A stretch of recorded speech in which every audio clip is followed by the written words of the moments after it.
groups. That's me here. I plan on being at most, if not all, the meetings, and if not, we'll have staff. We will have staff dedicated to the project since we are funding it. So our expertise is more in dealing with agriculture and silviculture and rural land issues, but we can we're pretty well rounded in other areas, and if not, we can bring other experts in.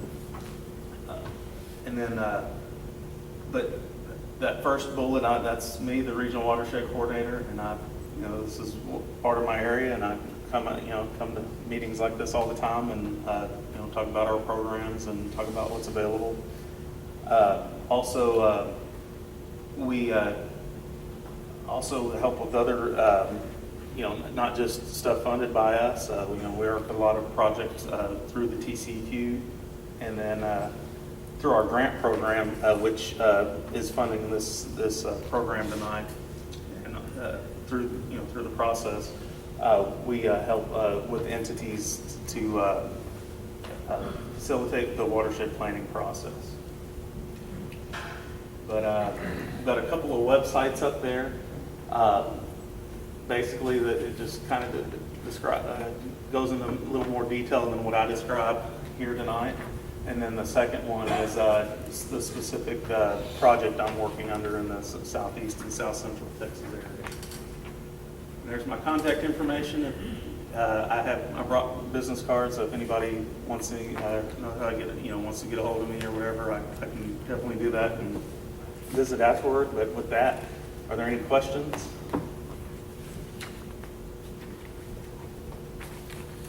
All right, thank you very much. Thank you, Brian. So then for a little bit of a change of pace, not only is the San Antonio River Authority working with us on this endeavor, but they also have a separate project going on that's also working in the Cibolo Creek area. So we just wanted to spend a couple of minutes to make you all aware of their other efforts in the area since you all live here. So with that, I'm going to pass this over to Patty with the San Antonio River Authority. Oh, you got it. Thank you very much. There we go. I'm Patty Carvajal with the San Antonio River Authority Environmental Sciences Department, and I'm going to tell you about another project that we have that's been going on for a few years, and it's at a really good point in its timeline that it's going to be able to assist with the watershed protection plan process that y'all will be hopefully helping us out with. And this is the Cibolo Creek Holistic Watershed Master Plan. So this is looking at the entire Cibolo Creek watershed, all the way from Bernie, all the way to the very end where it joins the San Antonio River.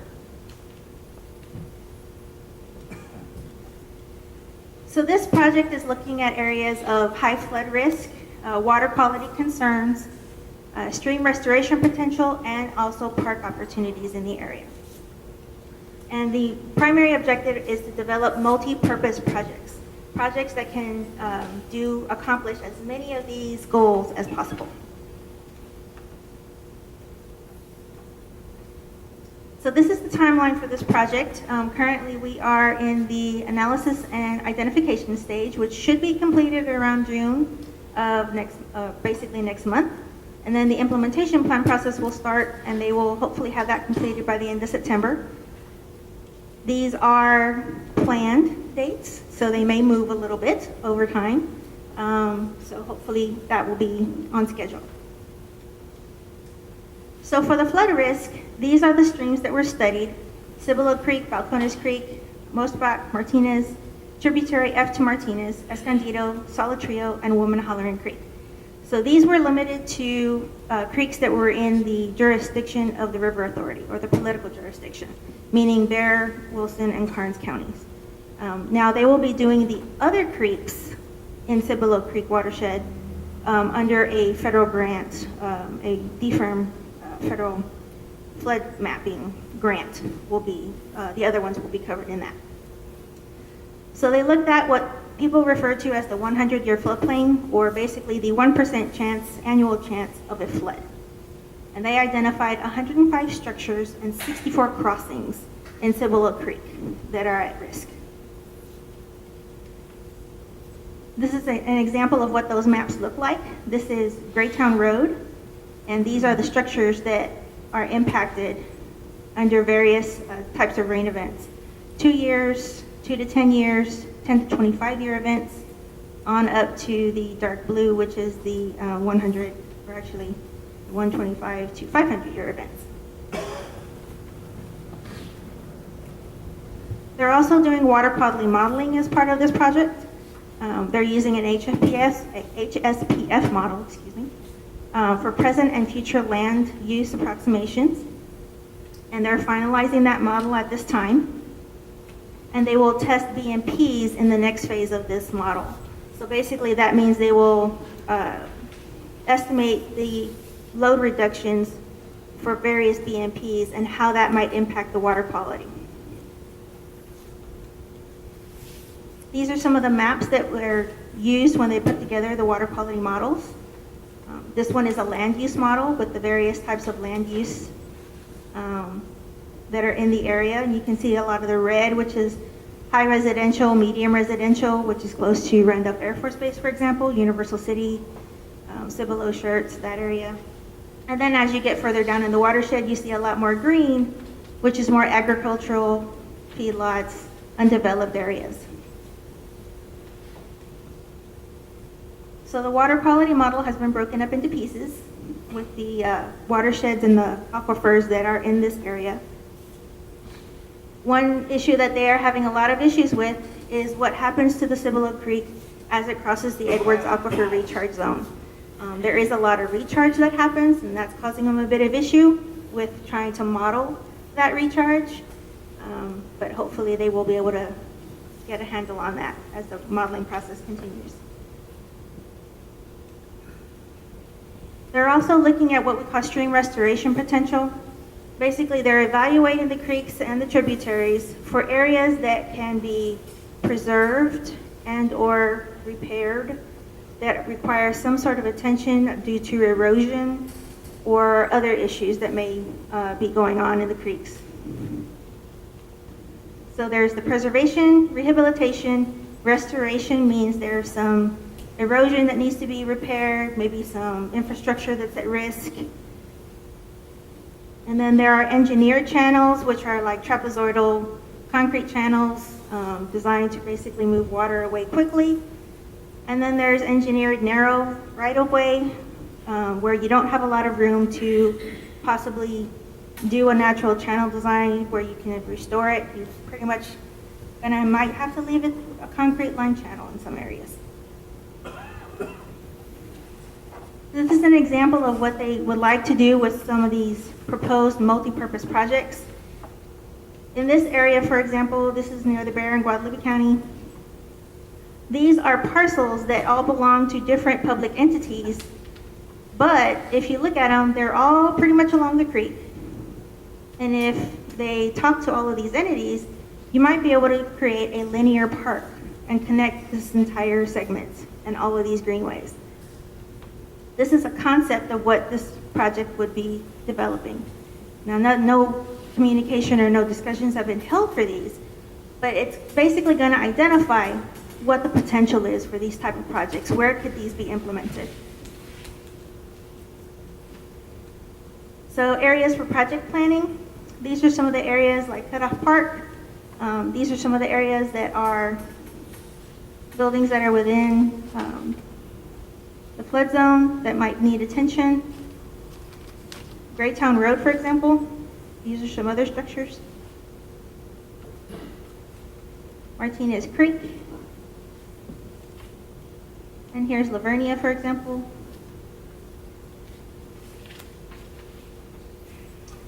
So any questions on this project, you can contact Aaron Cavazos, who is an engineer with the San Antonio River Authority. And I will be the SARA point of contact for the watershed protection plan as it moves forward with its development.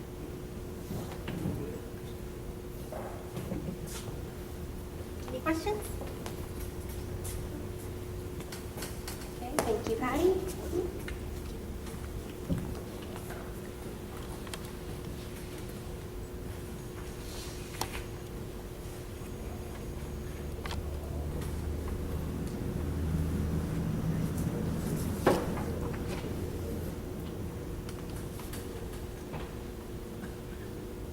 Okay, so now for this final presentation tonight, we kind of want to talk about what we're hoping to get from you all through this process.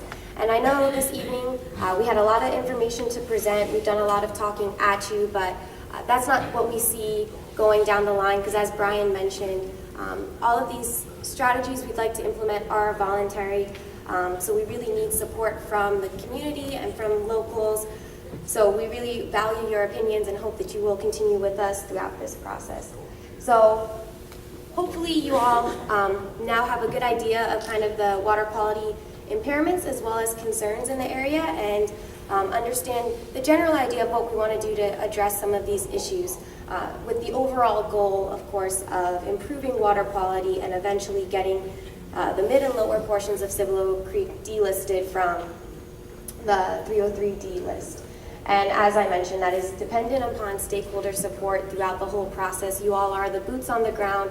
We could develop this plan from our offices, no problem, but that plan probably won't go anywhere if we do that. We need to hear from you all to see if what we're doing is representative of the area, as well as something that stakeholders will buy into.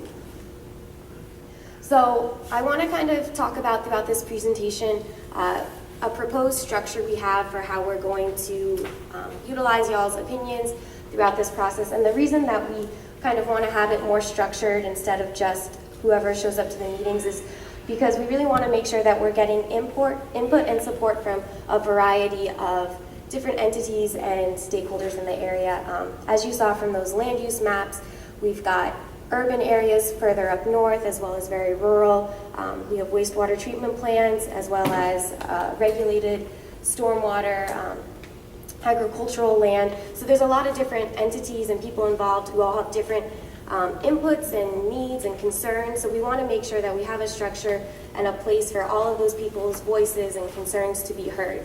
And as well to have a formalized decision-making process so there's no confusion or ambiguity about what gets put into the plan and why. And we hope that that's going to make it really efficient. That's what we really want to do. I'll present a timeline later on, but we're looking at 8 to 10 months to develop this plan. So we want to make sure that we're getting the most out of these meetings with you all, and to have a nice structure is something that will help us do that. So we want to make sure that we're involving a variety of interests, and we did have this exact same meeting further up in the watershed, just I think May 18th, so just a couple weeks ago, and then now we're hoping that we're going to be able to combine you all so that everyone is sitting at the table at one time, and then do a collaborative decision making. And I'll go into the specifics, and y'all will have the final say about how we decide how we will be making decisions, but we really want to hear strong communication from you all, and as well, I'm sure maybe you even noticed tonight several people who you think maybe should be at these meetings that you haven't seen today, or just other people in the community. We also want you to be advocates and help go out and inform and just do general outreach in the area to let people know about what we're doing, in the hopes of then also being able to implement these plans. And we're going to work with you all to come up with short-term doable action items to start addressing these issues, as well as the long-term objectives.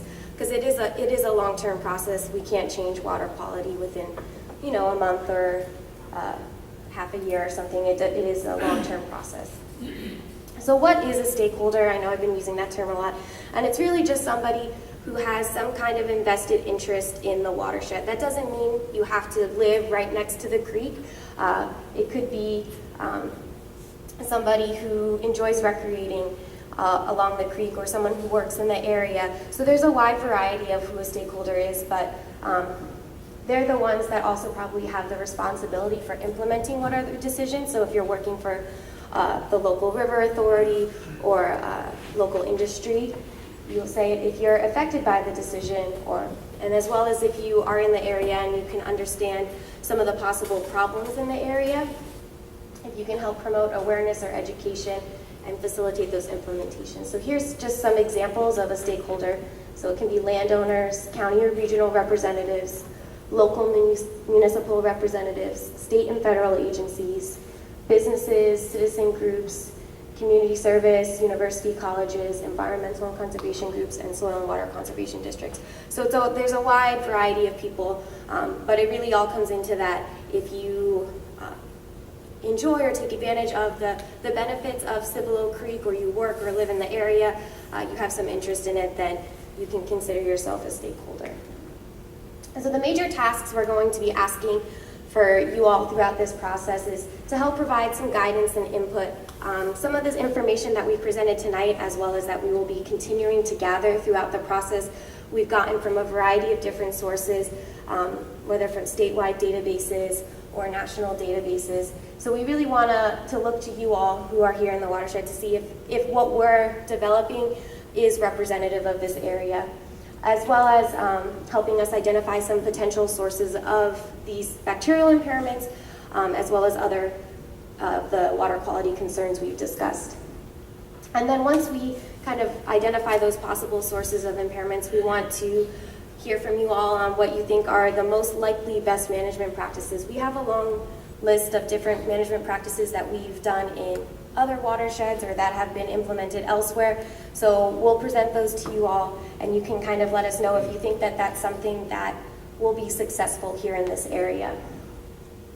As well, if you notice that there is a lot of, just for an example, a lot of illegal dumping, and you think that that might be something that's beneficial to have an educational and outreach program here, you can let us know, and we can work with state agencies or local entities to put on these educational programs so that we can make a more informed citizen base here. And then as well, once we have that plan developed, we're hoping that you all will continue with us through the process to then go out and start implementing the plan and coming up with a schedule and milestones that we would like to see. So for today, we just want to start initiating this discussion. I want to present to you all kind of what we see as the proposed structure, come up with the main entities that you think are important to include in this process. So I'm going to go through some definitions and then also talk about their levels of participation, so you can kind of gauge where you see yourselves falling into this project. So probably the most demanding is going to be this coordination steering committee. And I go back and forth. Sometimes I call it a coordination committee, sometimes I call it a steering committee. It's the same thing, but it's essentially, it's a decision-making body, so they're going to be the ones that will make that final decision. And it's going to be made, and we want that to be made up of stakeholders from those wide variety of interests that we'll be talking about in a few slides. And so, like I said, it's going to be fairly intensive for the next 8 to 10 months. We anticipate having meetings maybe once a month. So if you are part of that coordination and steering committee, you can anticipate probably trying to attend a meeting once a month between individualized work groups that are focused on a specific topic and these general stakeholder meetings. We do recommend if you are representing an entity, there is a possibility to have 2 people serve as on the steering committee, so you have an alternate. So if by some chance you can't make it to a meeting, there is someone else from that can be representative of your entity, so we still get that diverse group that we want. If that sounds too much, you can also just be part of this general stakeholder group, and we'll have general meetings like this where we'll get together and present information that we've either collected on our own or discussed with work groups or with the steering committee, and present it to the general group and look for opinions and input during those meetings. And that will be maybe every other month or every couple months, so that's a little bit less of a time commitment. Then you have these topical work groups, which are going to be where we really focus on looking at some of the management strategies. So it's really focused on a specific topic. So those will be more specific to your backgrounds and interests and knowledge. And so the work group meetings might be every other month, so it might alternate between a work group meeting and a stakeholder meeting. So that's kind of, so it's a similar structure with this coordination steering committee, but you could also just participate in a work group. You don't have to also then go to the general meetings. And then we're going to have this technical advisory group, and that's really going to mostly be consisting of those state and federal agencies. While they might not be right here on the ground working, they have a lot of great knowledge, know a lot of great resources, as well as potential financial resources. So we're going to really rely on them to help provide some input through the process as well. And so they'll just have maybe 1 or 2 meetings during this time frame, and then of course we'll be welcome to attend any of the other meetings and work group meetings to help express their opinions and knowledge. So the coordination committee overview, so as I mentioned, that's going to be your core group of watershed stakeholders. We want that to be a really diverse group representing as many different interests and entities as we can, with the goal of it to be equally representative, so it's not favoring ag or favoring wastewater or whatever it may be. We want it to be representative because it will be making the final decision, so we don't want one group to be getting all the blame and the other group to get off easy. We want to try to keep it fair. And then it's going to facilitate the active coordination among stakeholder groups, so it's going to help coming up with those things that we mentioned before, to come up with that schedule, those management measures, so they're going to be kind of the final say in developing this plan, and then also help communicate with the interested parties as well with other people in the watershed. So this is just an example, it's not by all exhaustive, of some of the ideas we've had about people who we might want to consider inviting to participate in a coordination or a steering committee. So your local county extension agents, local soil and water conservation districts, a county judge or commissioner, the San Antonio River Authority, local NRCS members, Randolph Air Force Base, any city officials, landowners, health inspectors, wastewater treatment plants, other local industries. So again, just trying to be all-encompassing in that main stakeholder group. And I'm sure you all can probably think of others, and if you think that your group or entity or interest would be a good fit, please, on your surveys, we ask if you're interested in participating and what level. So if you think that you would be a good representative for a certain industry, please just make that noted to make sure that we are encompassing everyone. So if you all think of anything right now, you're welcome to share that with me right now, of any critical groups that we need to include in the process or groups that should be removed. If that's putting you all too much on the spot, you also are welcome to fill that out on the survey with other people who you think should be included in this process or other entities to make sure that they do show up. At the next steering committee meeting, when we're finalizing that, we're going to come up with a committee name to call ourselves. And if there are any other ideas or discussions, you're welcome to share that with us at any time throughout this presentation or afterwards. So then we have those topical work groups that I've mentioned. And so they're responsible for assisting with the watershed protection plan development. And then they'll, again, as I said, they'll focus on working with specific issues. So some examples of those are natural resources, so you could be focusing on agriculture and wildlife, could be a specific group focusing on those specific interests. And then we'll expect to have one person on those work groups go and report to the steering committee to talk about what issues they've talked about and management measures that they've addressed. So these are topics that have been used in other watersheds. To make it more manageable, we've suggested maybe trying to group some of these into 3 targeted. So focusing on your urban interests, your agriculture and your wildlife, and then your wastewater. These are just our suggestions. Again, if you think that there's another interest here that we've listed or something else that we haven't listed at all that you think needs to have individualized attention, please let us know and we can make a separate work group to focus on that specifically. But this was just our initial idea for this area because we do have a wide variety of interests in the area. So I think this is all what I've mentioned before, but we'd like to have someone on those work groups to serve on the coordination committee to represent those interests as well as to disseminate that information that we talk about at those meetings. And then it's going to adhere to the same ground rules as the coordination committee, and I'll talk a little bit more about our ground rules and our structure in a couple slides. So then we have that technical advisory guidance, which I said was focusing on your state and federal agencies.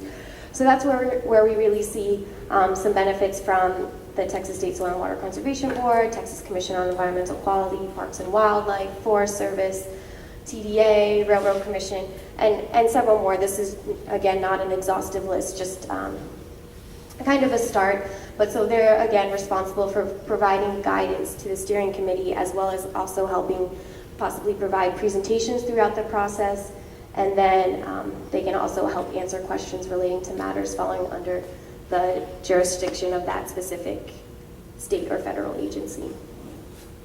So now a little bit on the decision-making process. So this is really critical.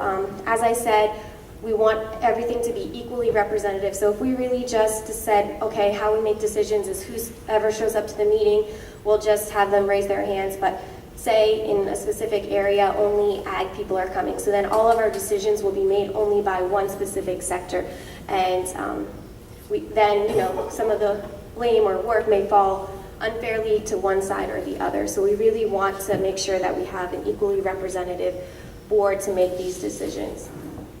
And the number of decision makers can have a significant influence on how this plan turns out. And the more people that we can have in a formalized structure, I think the better it will be to make sure that the decisions that are made are going to be representative of the community as a whole, and that they will be something that will be accepted into the community and with the goal of it being implemented. So there are two different decision-making processes. You have a more formal one. For those of you who know of the Open Meetings Act, it's usually you need to have a quorum to make overall voting members, and it generally has to establish bylaws that govern the actions of the committee. So a lot of your more formal committees from like the Texas Commission of Environmental Quality, they follow these rules. And then there's a slightly more informal, so the voting is usually done by a consensus or majority of that steering committee, and they develop a set of ground rules to govern the committee that they approve and commit on, but it's not formal bylaws with how voting members, alternates, how someone can join the steering committee. So two different structures, and this is an example from two separate watershed protection plans. So Geronimo Creek, they had a more formal structure with those bylaws. They talked about goals, powers, time frame, member selection, steering committee work groups. They did the voting by a quorum, while this Upper Gulf Coast Oyster Waters, they did a less formal, kind of just focused on ground rules, just like general good practices at any meeting to be respectful, speak up, and then listening, be open to new ideas, and then have fun. And their voting structure was more of a consensus or majority. And so these are kind of two extremes. And this isn't something we have to decide on tonight. This is something that I just want to present to you all as kind of ideas of how to formalize this decision-making process. But overall, the steering committee, once that's formalized, if you're interested in participating, they'll have the final say on how we're going to structure the decisions making process for this project. So for the last part, we just want to quickly give you guys what our timeline is so you're well aware of what we're expecting. But while I talk about this, I want to encourage you all to please fill out those surveys that we handed out when you came in this evening. If you didn't get one, there's more on the back table. But that's really a way for us to help plan what's going to work best for you all. Where we ask you location-wise, if this is a good location or where else you recommend, days of the week or times to have these meetings. So again, we want to try to get as many people to these meetings as possible. So please try to fill those out so that we can make sure that we can bring in as many people as we can to this process. So for us, the next steps, we want to continue building partnerships. We're hoping you all, if you have ideas of who else to include in this process. I know for the meeting we had before, there were lots of suggestions on who to contact and continue to invite. So that's been a task for me to continue to reach out to different people and different entities. So we want to keep bringing people in to bring that partnership together, as well as to work to try to formalize that main decision-making body, that coordination committee. Water quality monitoring will be working on starting and continuing with the San Antonio River Authority. They'll be starting doing that stormwater monitoring.